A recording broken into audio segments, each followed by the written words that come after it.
en su última fase. Y es importante que tengamos en cuenta eso para que estos tiempos no puedan con nosotros.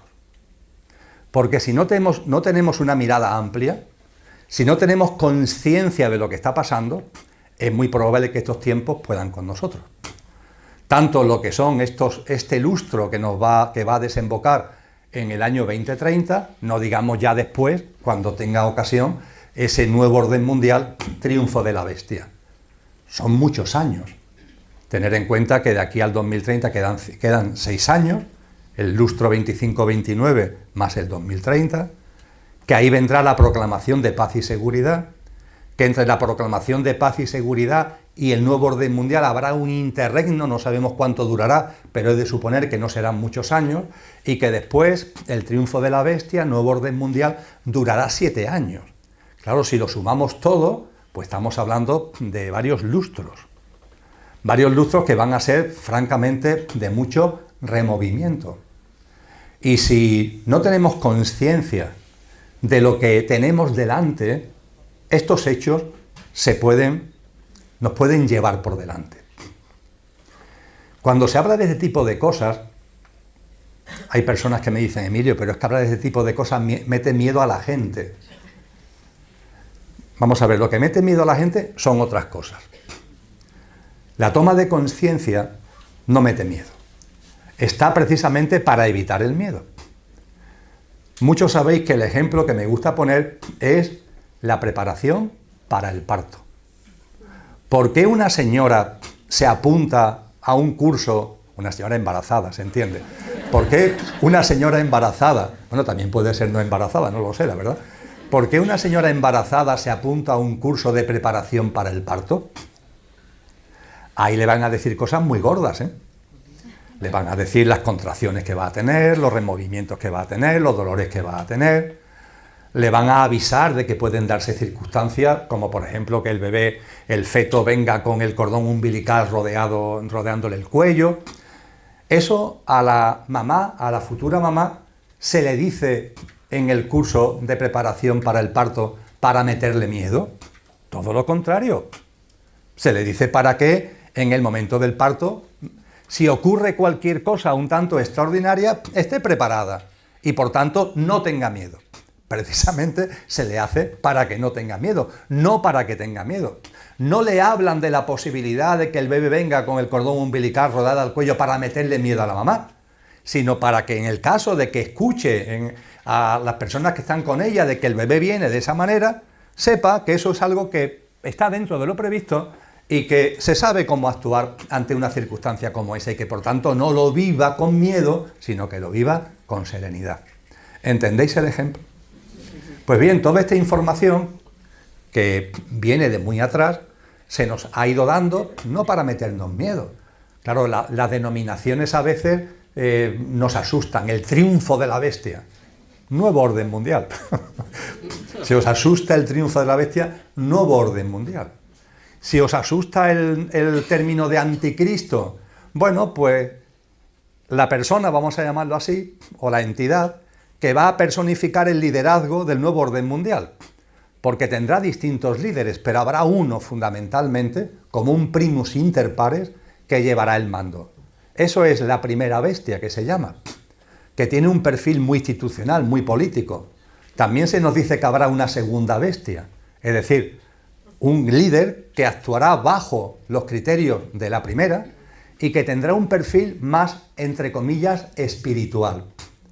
Pero ojo, con relación a lo que esta gente entiende por espiritual, echaros a temblar. No tiene nada que ver con lo que vosotros y yo entendemos por espiritual. Será todo lo contrario.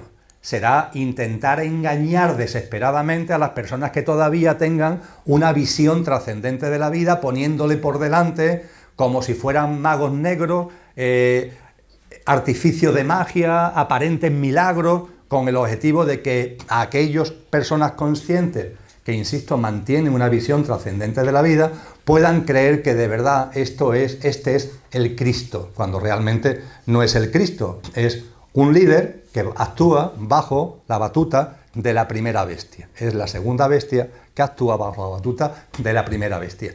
Todo esto se nos informa no para asustarnos, sino para que sepamos, cuando ocurra, esto es, esto es, esto es, esto es. Cuando se haga la declaración de paz y seguridad, esto es. Cuando aparezca ese líder mundial que aparecerá con mucho bombo, que se nos dice además que tendrá 3 años y medio aproximadamente, donde será muy bueno. Todos serán buenas palabras, se mostrará como muy generoso, con declaraciones muy grandilocuentes, hasta que muestre su verdadera cara, que son los 3 años y medio siguientes del triunfo de la bestia. Ahí es precisamente donde se mete la marca de la bestia, la digitalización del dinero. Todo esto, amigos y amigas, ¿por qué se nos muestra desde hace tiempo en los textos espirituales? Insisto, no es para meter de miedo, es la preparación para el parto. Y que cuando estemos, como ya empezamos a estar, hasta aquí de iniquidad, tengamos muy claro que una cosa es la convivencia y otra cosa es la connivencia. Que nos mantengamos en nuestro sitio, que seamos justos, honestos, que a pesar de todo intentemos sacar siempre nuestra mejor versión, que seamos buenas personas, como decía Antonio Machado, en el buen sentido de la palabra, que mantengamos la mano tendida, que no convirtamos la vida en una pelea contra la vida, la humana y la de la naturaleza, que nos mantengamos en coherencia con lo que realmente somos. Para eso se nos da toda esta información. Y esto es lo que me lleva ahora a hacer ese giro brusco que os comentaba. No sabemos cuántas humanidades, civilizaciones humanoides, puede haber en el universo. Y es un tema en el que no voy a entrar. Por sentido común doy por hecho de que a lo largo de la historia del universo, 14.000 millones de años, y de un universo que actualmente tiene 94.000 millones de años luz, no hay cero suficiente no hay paredes suficientes en esta sala para poner los ceros de kilómetros que eso supone, y que tiene 2 billones con B de Barcelona, 2 billones, o de Betis, que tiene 2 billones de galaxias, cada una de ellas con cientos de miles de millones de sistemas solares, donde se nos dice que hay cuatrillones, miles de cuatrillones de planetas, miles de cuatrillones. Son cifras que se nos escapan el poderlo considerar en nuestra mente, donde se entiende que hay 50.000 trillones de planetas con condiciones de habitabilidad semejantes al planeta Tierra. He de suponer que, bueno, que a lo mejor en ese contexto ha habido, o hay, o habrá otras civilizaciones humanoides. Se llaman civilizaciones humanoides a aquellas que tienen manas. Esto ya lo decían los antiguos, en lenguaje sánscrito, manas, hace ya 4.000 años. Manas, ¿qué es? Capacidad mental, una capacidad mental desarrollada.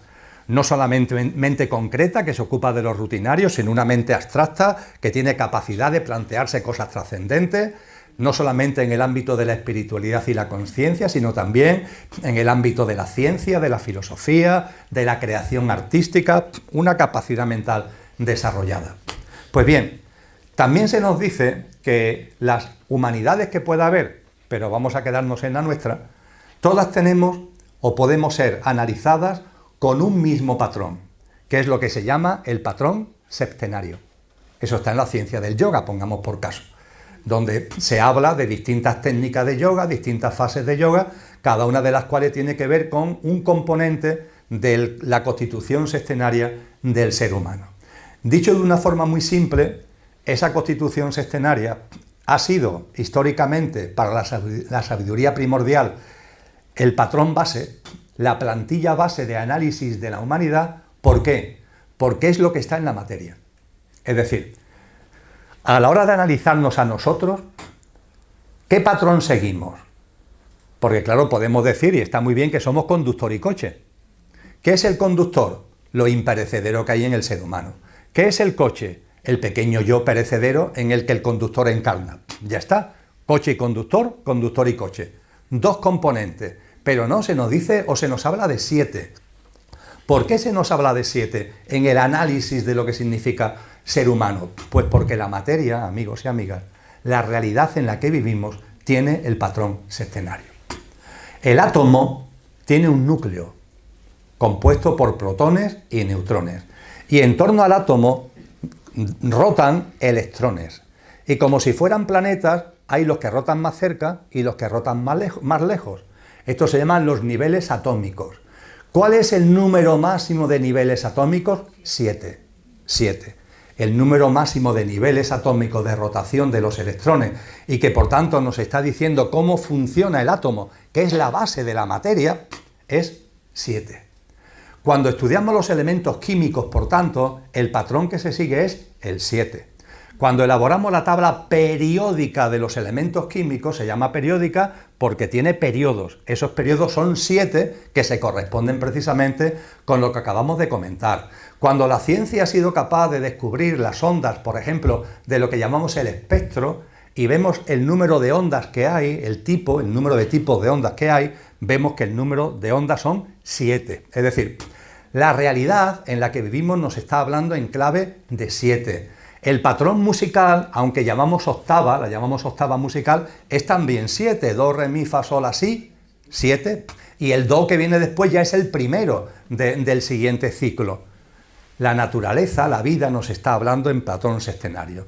Y se nos dice que el ser humano tiene un yo superior, imperecedero, no voy a entrar en detalles, que es nuestra dimensión álmico y espiritual.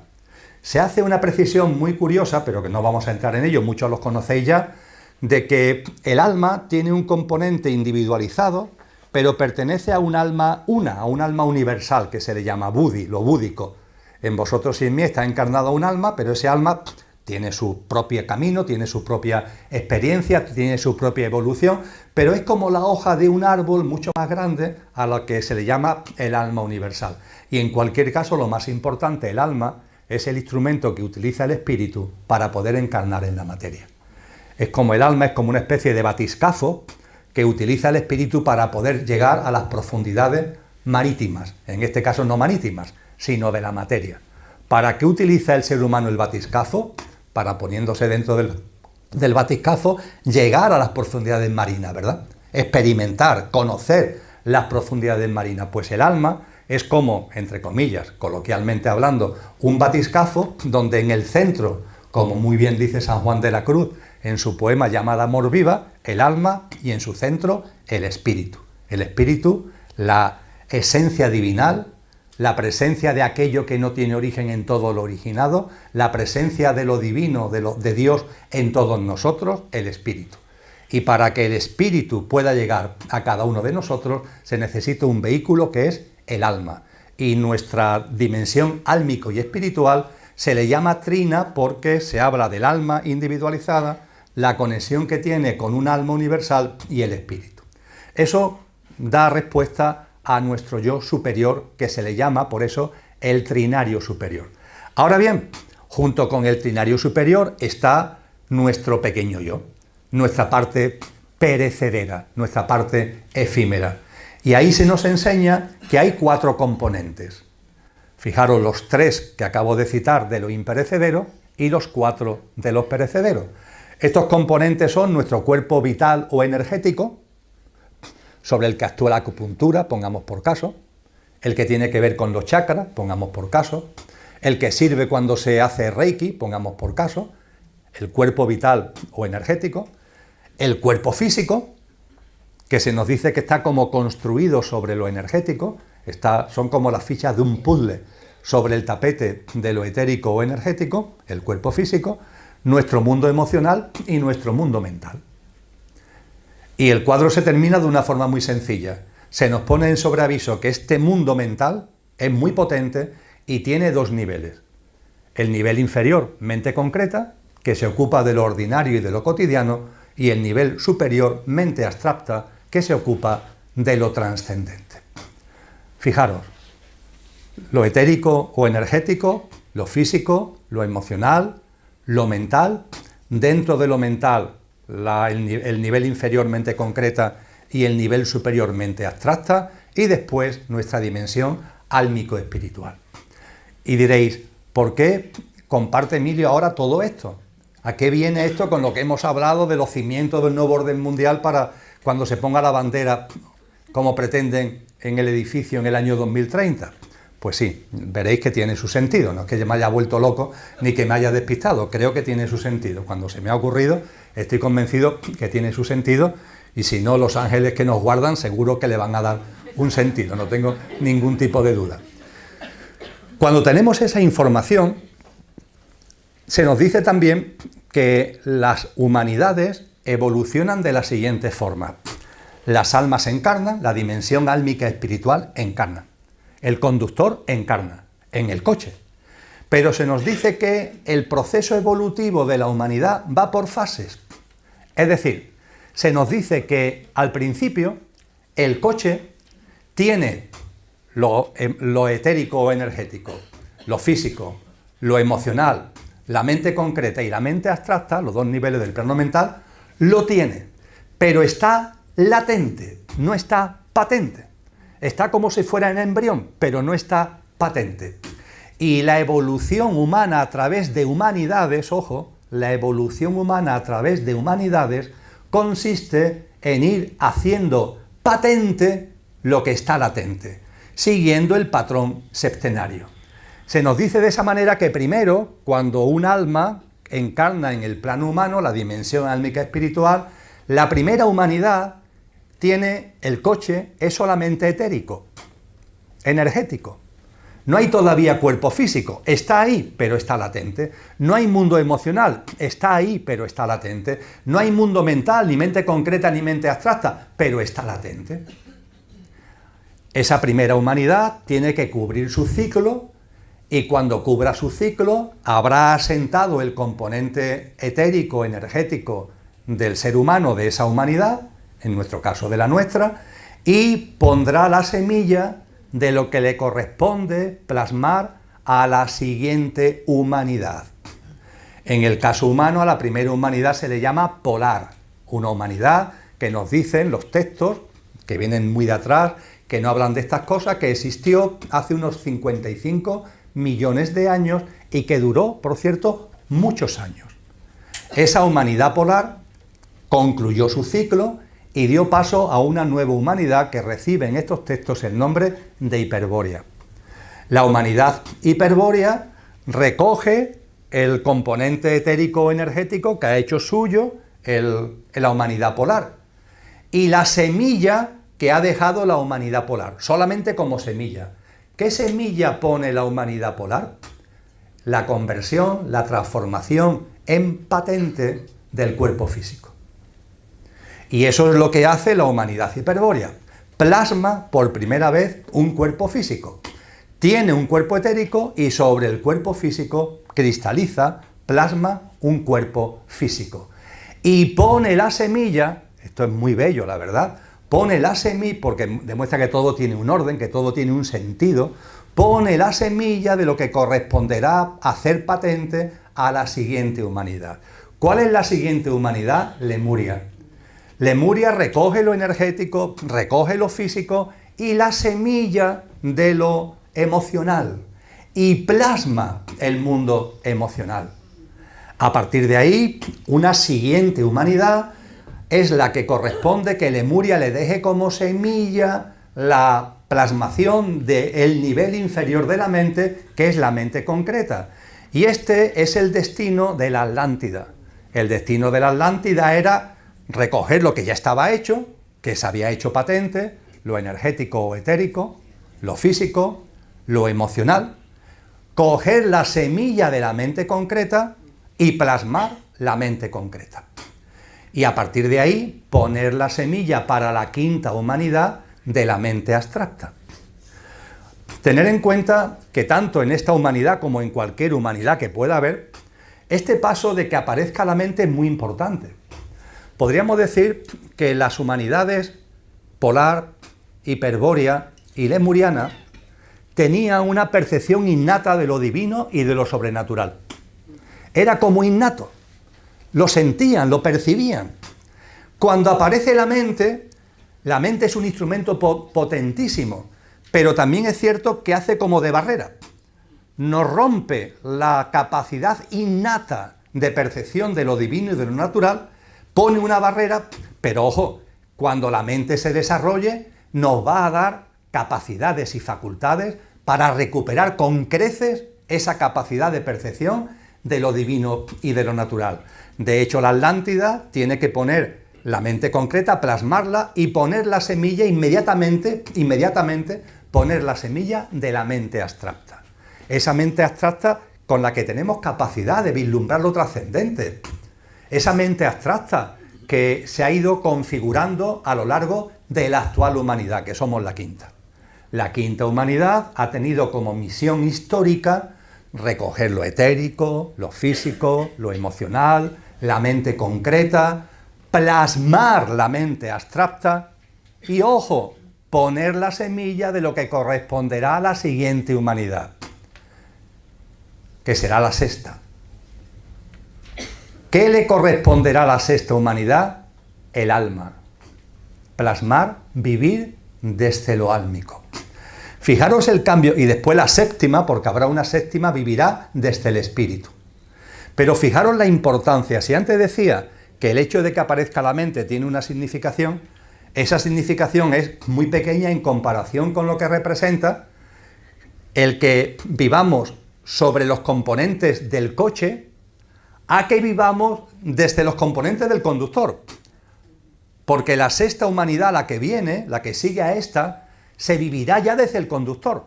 Todavía, por así decir, no desde su parte más pura, que es el espíritu, pero ya se vivirá desde las potencias y los atributos y las cualidades del alma. Ya se vivirá desde el conductor. Fijaros qué cambio tan impresionante. Porque la humanidad polar, la hiperbórea, la Lemuria, Atlántida, esta misma humanidad, hemos ido haciendo patente lo latente, pero todos son componentes del coche, todos son componentes del pequeño yo, y todo prepara el terreno para un paso más en donde aparece una humanidad que ya no plasma, porque ya está plasmado, se ha hecho patente todo el coche, sino que ya aparece realmente el mando consciente, un ciclo humano en el que claramente el mando consciente está en el conductor. Es un cambio espectacular. Eso es lo que se nos dice que está llegando, eso es lo que se nos dice que va a venir. A partir de ahí, amigos y amigas, este proceso que acabo de comentar es un proceso limpio. El cosmos tiene un orden, y ese orden no está llamado a generar dolor ni a generar sufrimiento. Esto es un proceso limpio, natural, donde las almas encarnadas, generación tras generación, humanidad tras humanidad, van evolucionando como almas en autoconsciencia, va evolucionando el componente coche que le sirve de base, hasta que finalmente el coche está claramente al servicio del conductor, que es lo que las tradiciones espirituales nos dicen que supone traer el cielo a la tierra, porque estaremos viviendo en la tierra con un coche, pero estaremos viviendo bajo las pautas de nuestro auténtico ser imperecedero, traer el cielo a la tierra. Y esto es un proceso limpio, que no da lugar a ningún tipo de roce ni de arista, y que no da lugar a ningún tipo de sufrimiento. Claro, cuando miramos a nuestro entorno, decimos, oye, pues esto de que esto no da lugar a ningún tipo de sufrimiento, parece que esto no casa con lo que estamos viendo, ¿verdad? Y con lo que acabamos de compartir hace un ratito, ¿verdad? Bien, es que en el proceso evolutivo de esta humanidad ha habido un problemilla. ¿El problemilla cuál es? Que ha habido una interferencia involutiva. Una interferencia involutiva que ha puesto piedras en el camino. Y esas piedras en el camino son los que provocan precisamente los tropezones que provoca y genera el dolor y el sufrimiento que estamos viviendo. Y además, conforme vamos acercándonos al nuevo ciclo humano, donde ya damos el paso a vivir desde nuestro conductor, las interferencias se intensifican. Porque realmente las interferencias involutivas, a las que haré mención ahora, tienen como objetivo fundamental que cuando la nueva humanidad se configure, el menor número de almas posibles, es decir, personas, almas encarnadas en seres humanos, el menor número de almas posibles formen parte de la nueva humanidad. Os decía que la nueva humanidad va a tener una mayor frecuencia vibratoria. Por eso se nos dice que habrá una tierra restaurada, una tierra de mayor frecuencia vibracional.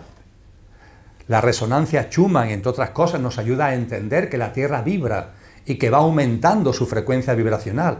Lo va haciendo como un vaso que se va llenando gota a gota, gota a gota. Pero habrá una gota que desborda el vaso. Y cuando ese vaso se desborde, que tiene que ver con lo que el cristianismo llama la parusía, emergerá una tierra restaurada, de mayor frecuencia vibratoria. Y en esa tierra restaurada de mayor frecuencia vibratoria, solo podrán estar encarnadas almas de seres humanos que tengan sintonía vibratoria con la de la nueva tierra. Es decir, almas encarnadas en seres humanos que hayan evolucionado en consciencia y que su frecuencia consciencial, su frecuencia vibratoria, esté en sintonía con la de la nueva tierra. De ahí la importancia de que vayamos avanzando en nuestro proceso evolutivo.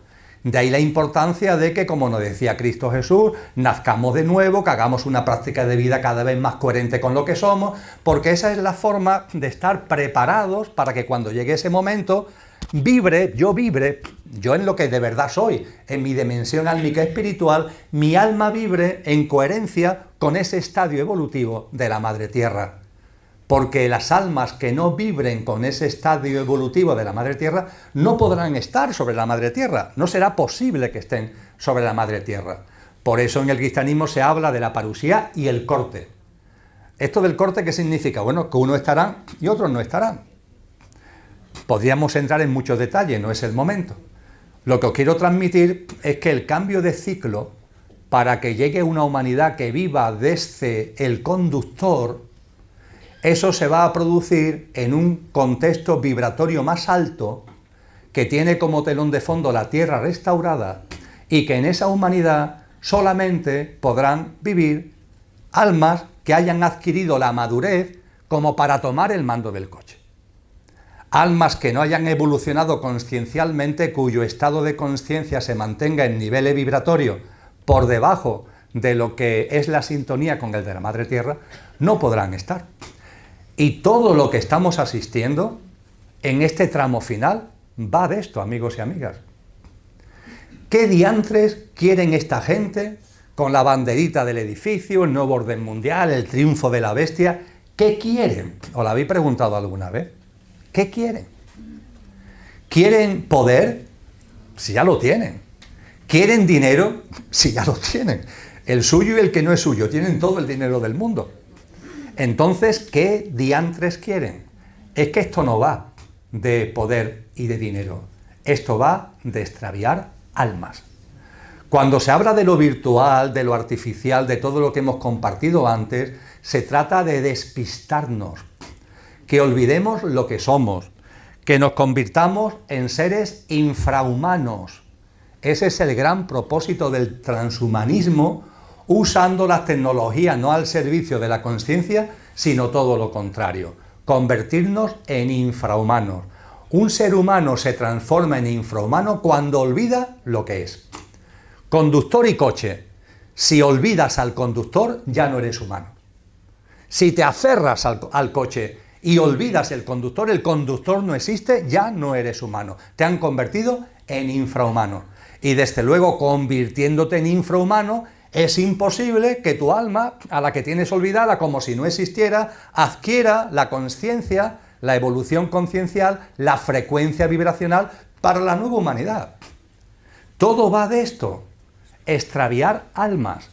El nuevo orden mundial, el escenario que ellos dibujan, porque consideran que es el ideal para cuando llegue el momento del cambio de ciclo. Para que los años previos al cambio de ciclo haya un orden mundial que despiste, confunda, abduzca al mayor número posible de seres humanos, al mayor número posible de almas encarnadas en seres humanos. Esto no va de otra historia.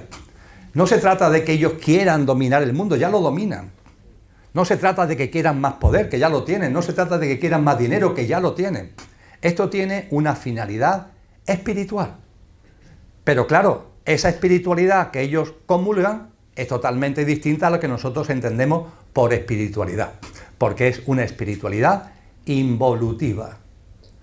Podríamos preguntarnos, damos un pasito, Espero que os esté animando lo que estoy compartiendo. Os veo que sí, que a pesar del cambio brusco de guión, estáis muy centrados. ¿Qué es esto de la espiritualidad involutiva? Muchos y muchas lo sabéis ya. Hay seres espirituales evolutivos y hay seres espirituales involutivos. Todas las tradiciones nos hablan de esto, ¿eh?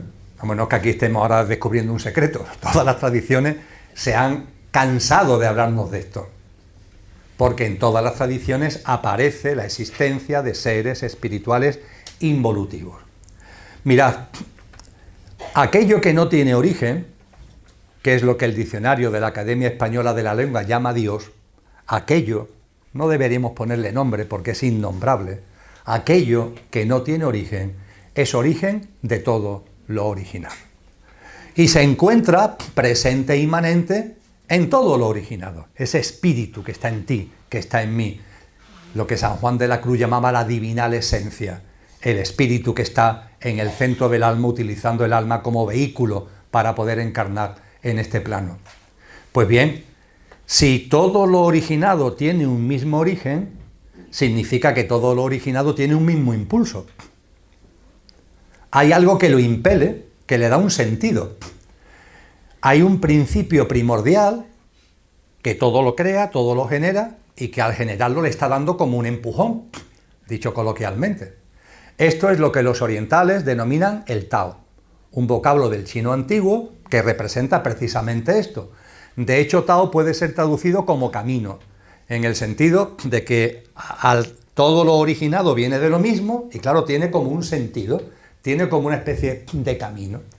Ahora bien, si sabéis cuál es la simbología del Tao, es muy curiosa y nos aporta algo muy importante para lo que aquí vamos a compartir.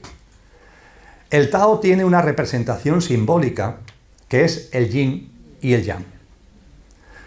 Creo que más o menos muchos tendremos en la cabeza en geometría sagrada lo que es el yin y el yang. ¿Qué es el yin y el yang? Un círculo, uno, no dos, uno. Ahora bien, dentro del círculo hay una parte blanca y una parte negra. Ojo, ambas dentro del círculo. Esto de dentro del círculo es muy importante porque todo está dentro de la unidad. No hay dos círculos, uno blanco y otro negro. No, hay un único círculo con su parte blanca y con su parte negra.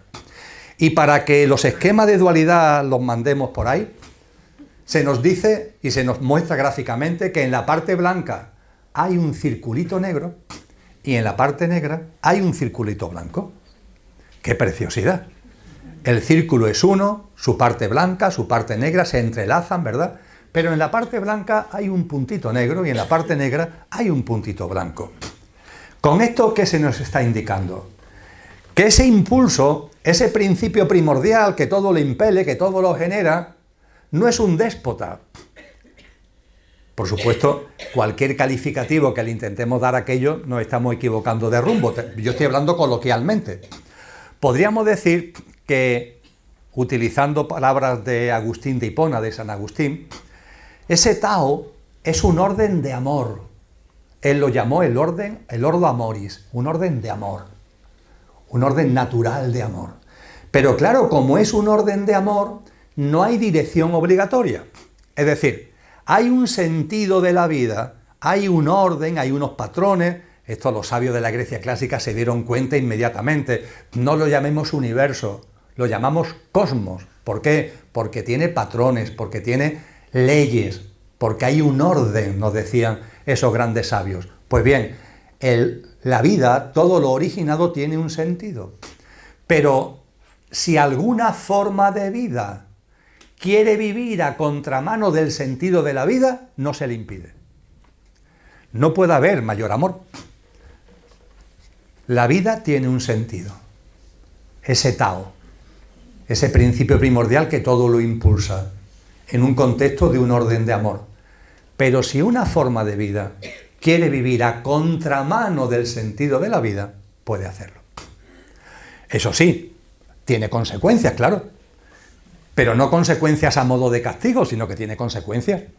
Si yo cojo el móvil y lo tiro al suelo, perdón, si lo cojo el móvil y lo suelto, pues el móvil se cae y puede ser que se rompa. Causa y efecto. Si yo vivo alineado con el sentido de la vida, eso tiene para mí unos efectos. Si yo vivo a contramano del sentido de la vida, eso tiene para mí unos efectos. Lógico, simplemente sentido común y responsabilidad, relaciones de causa y efecto.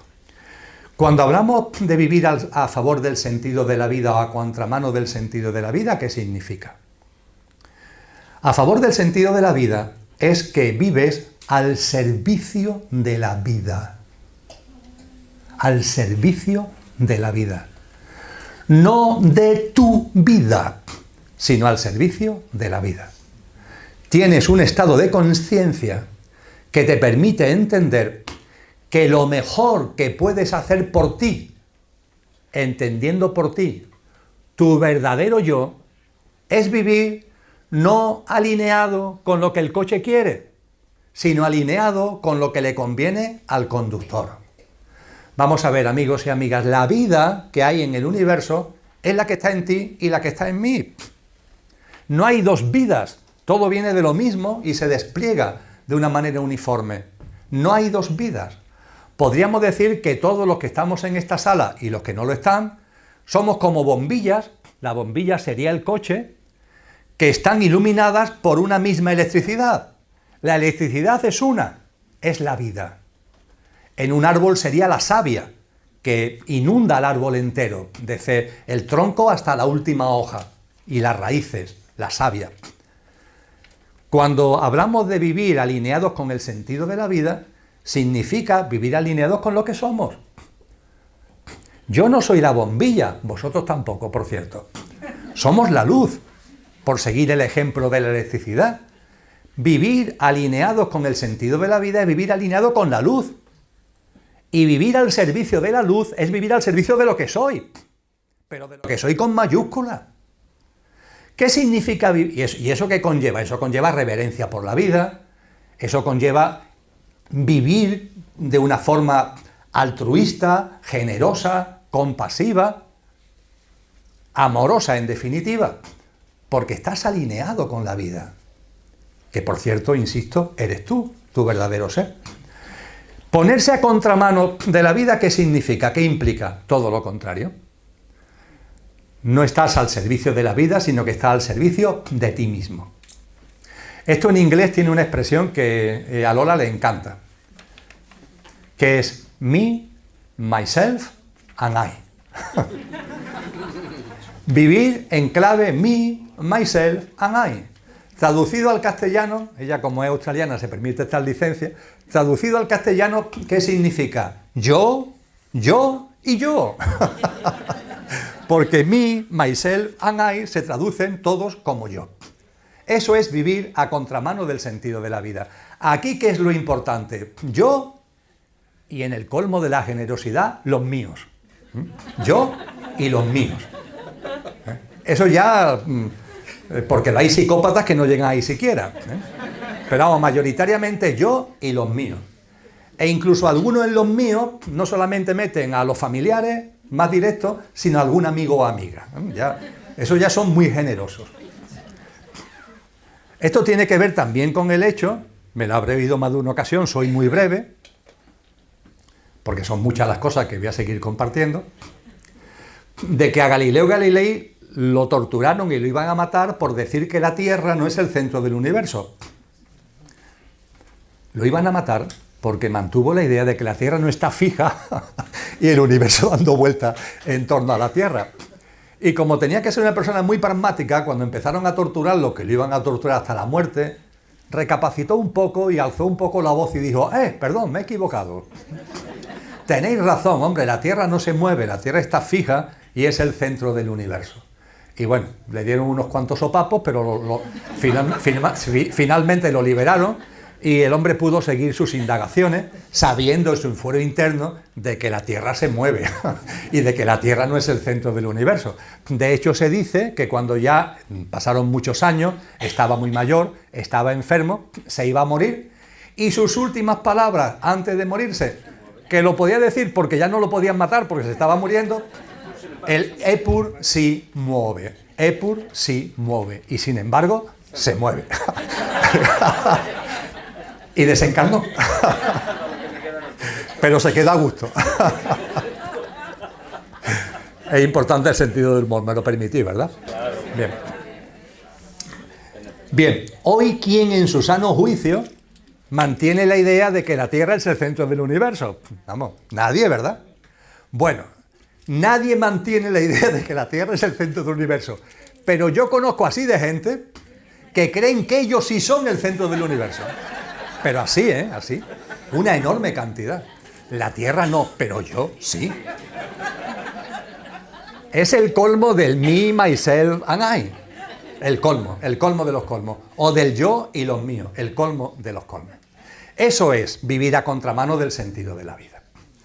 Y esto, amigos y amigas, que lo estamos pensando en clave humana, ocurre en todas las dimensiones del universo.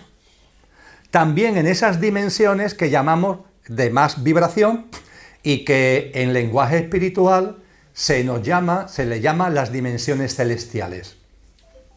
También esto ocurre en los otros planos.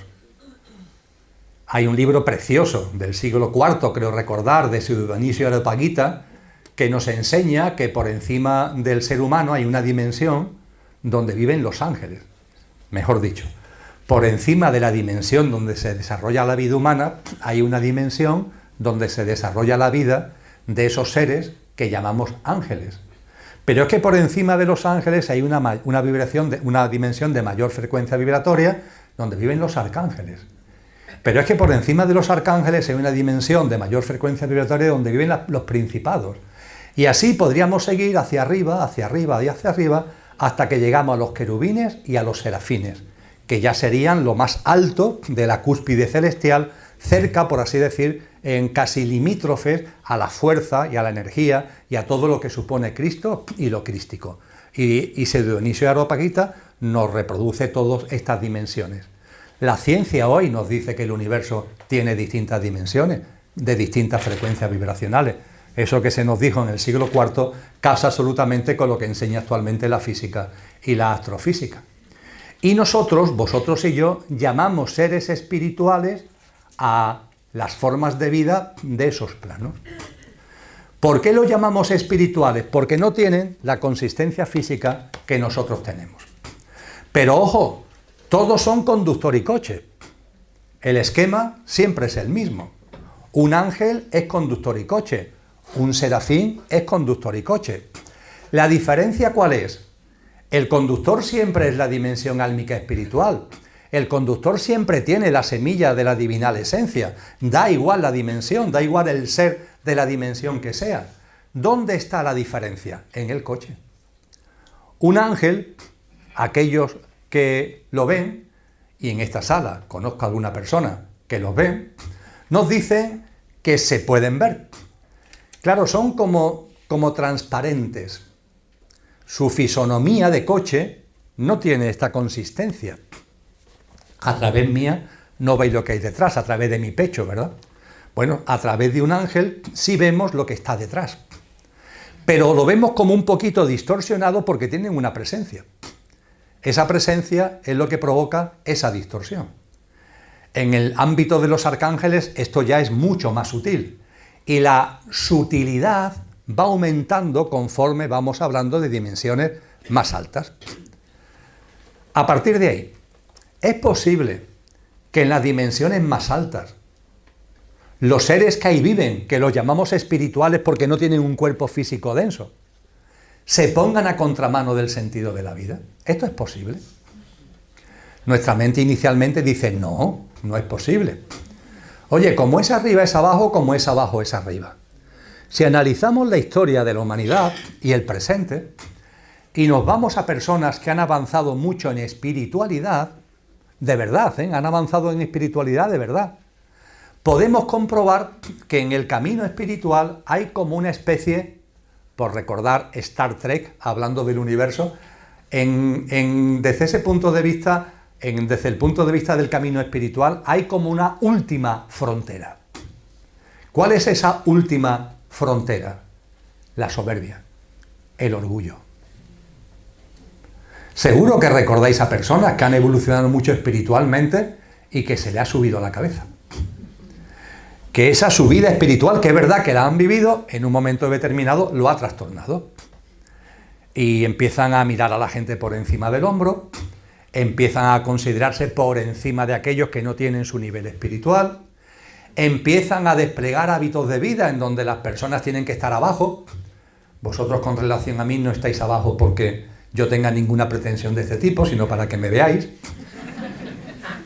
Pero hay gente que quieren estar arriba no para que se le vea, sino para que quede claro que yo soy superior a vosotros, porque yo sé y he llegado a un punto espiritual que vosotros no me llegáis ni a la suela del zapato, y eso tiene que quedar claro.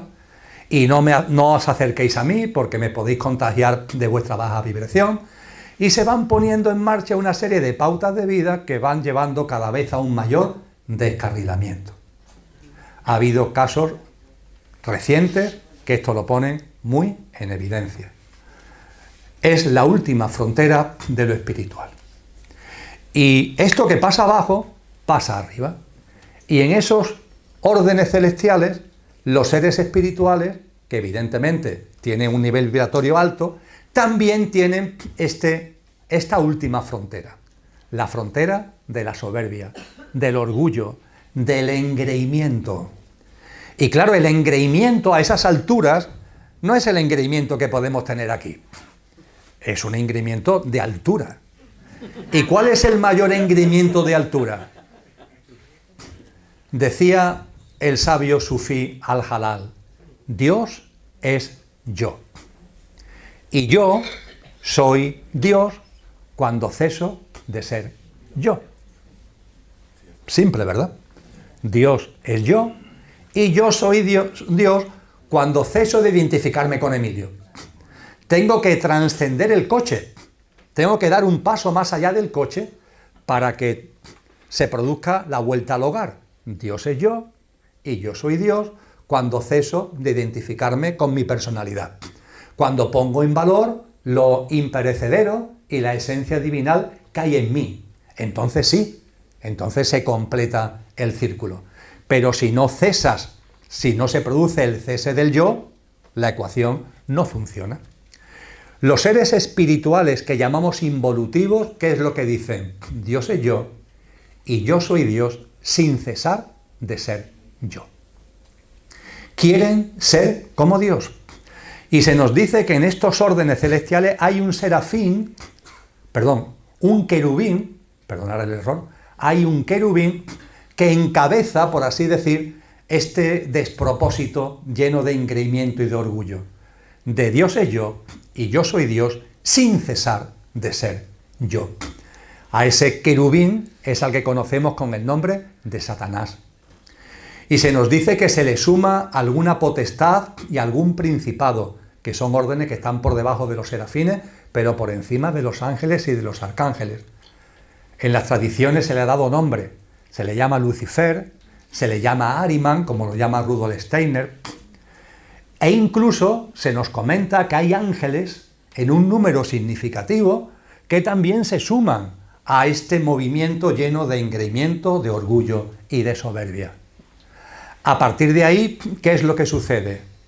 Son seres espirituales, no tienen cuerpo físico. Tienen cada uno su coche con un nivel de sutilidad, pero no tienen cuerpo físico, por tanto son seres espirituales. Porque hayan caído en ese engreimiento tan tremendo de querer ser como Dios, ¿pierden su fisonomía espiritual? No. Un ser humano que se convierte en un asesino sigue teniendo el mismo cuerpo. Si no, la policía lo tendría muy fácil. Sigue teniendo la misma fisonomía, ¿verdad? Pues estos seres espirituales, que son involutivos porque se han puesto a contramano de la vida y se han puesto a favor de ellos mismos en el mayor de los engreimientos, que es querer ser como Dios, sin cesar de ser ellos, estos seres espirituales siguen siendo seres espirituales. Pero su frecuencia vibracional, la frecuencia vibracional de su conductor, cae. ¿Y eso qué significa? Decíamos antes que en la tierra restaurada solo podrán estar las almas encarnadas en seres humanos que tengan sintonía con la mayor frecuencia vibracional de la Tierra restaurada. Bueno, pues apliquemos ahora el caso, pero al revés. Si tú estás en una dimensión muy alta, pero vibracionalmente caes, ¿qué significa? Que no puedes vivir en esa dimensión. Sigues siendo un ser espiritual, entre comillas, pero no tiene sintonía con la dimensión en la que venía viviendo hasta ahora. ¿Y qué se produce? La caída. La famosa expresión de los ángeles caídos. Esa expresión de los ángeles caídos engloba a ángeles y a seres espirituales que son más que ángeles y que caen. ¿Y caen a dónde? A un plano donde sí tienen sintonía vibracional, que es precisamente donde estamos nosotros. Esta es la historia de los ángeles caídos. El elemento de fondo es la soberbia, el orgullo, el engreimiento en su máximo exponente. Llegan a este plano, caen a este plano, y ellos, ¿qué pretenden, qué quieren en este plano? Ser como Dios. Ellos quieren aquí ejercer de Dios. Ellos quieren aquí que se les reverencie, que se les tenga como Dios. ¿Cuándo tenemos la primera noticia de la aparición de estos seres en los textos sagrados? Todas las tradiciones nos hablan de esto. En la tradición más conocida por la mayoría, la encontramos en el libro del Génesis. En el libro del Génesis, a Eva se le aparece una serpiente que es Satanás. Es decir, el querubín que ha caído por soberbia a este plano, utiliza una forma, porque los seres espirituales que no tienen forma densa pueden adquirir forma, utiliza una forma para comunicarse con Eva. ¿Y qué es lo que le dice a Eva? Que coman del árbol del conocimiento. El árbol del conocimiento es la mente. La mente. Y le pide que coma del árbol del conocimiento. Y le dice además que ese árbol, Dios no quiere que coman de él, porque si lo comen, fijaros, está en el Génesis, seréis como Dios. Este es el orgullo, esta es la soberbia que estamos diciendo. Él intenta convencer a Eva de que coma del árbol, que tiene que ver, repito, con la mente, porque de esa forma serán como Dios. Esa soberbia que lleva implícita la utiliza como engaño para atraer en la confusión a una señora llamada Eva. Y la señora llamada Eva cae en la confusión, va a hablar con su esposo que se llama Adán, que también cae en la confusión. Y se produce la expulsión del paraíso terrenal. Esta historia la conocemos todos, ¿verdad? Eso que está actuando ahí, personificado en la serpiente, que es Satanás, como dicen los textos cristianos, es la interferencia involutiva en el proceso evolutivo de la humanidad.